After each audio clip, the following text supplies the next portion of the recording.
Hi, it's Diego again, and this time I'm talking about the Week 12 reading by Achilles and also the strategic vision for the ERP project at Mars Publishing Incorporated. When I was reading the Achilles paper, I kept thinking, this seems like pretty sensible stuff. First, you show that the change is needed. Then we reassure them that the organization is capable to do this change. You acknowledge that there's other things we could do to address the issues, but really the course of action that we chose is the best one. You also tell them that the boss is, supportive of this change and it will be in there leading from the front.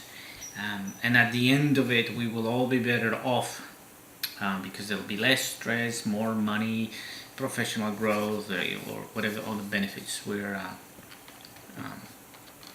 aiming for this project. And after thinking about it, it was clear to see that there is some similarity with Kotter's steps. Discrepancy is not too different from establishing a sense of urgency. Principal support is not too different from the guiding coalition concept, and so on and so forth. There's quite a few similarities, and I looked around and I found this book by Durant and Durant from 2017 that stated that Armechanis, who's the guy who wrote these 5 principal key concepts framework, and Kotter and Greiner and Rainey and Thompson and Fuller all base their work loosely on what Lewin did back in the 40s. And Lewin is the guy that we saw in week 3 that talked about the unfreeze, change, refreeze framework. And of course we'd seen Kotter in week 7 and a couple of other times. So now it makes sense to me why this seems sensible, and it's because we were quite familiar with it. The only place where I got a bit confused when he was talking about the overlap between strategic vision and the change message.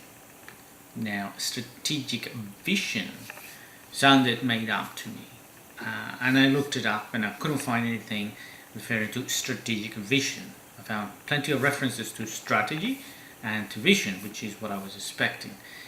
So I wasn't able to solve my confusion there. The most important take from the reading for me was I get a new understanding of what organizational readiness means. Before, I always thought about it in terms of being ready from a capability point of view. Do we have the money? Do we have the time? Do we have the people? And not from a sort of mental point of view. Are we ready to change? Are we willing? Are we open to embrace this change? And it's an important lesson that I think I've learned. As far as the 4 readiness assessment methods described in the paper, I thought that the first one would be the least effective because there is an implication in the text that as long as you put in the 5 key components in your message, your job is done. And there it doesn't matter how it all turns out. I think that the implication is in there. The other methods require you to talk to the employees and measure them individually as to their readiness for the change. So unless I misunderstood the first method, I think they would be the least effective one. If I'm wrong, I'll be glad to hear your opinions on that. Now, the vision for Mars Publishing goes like this.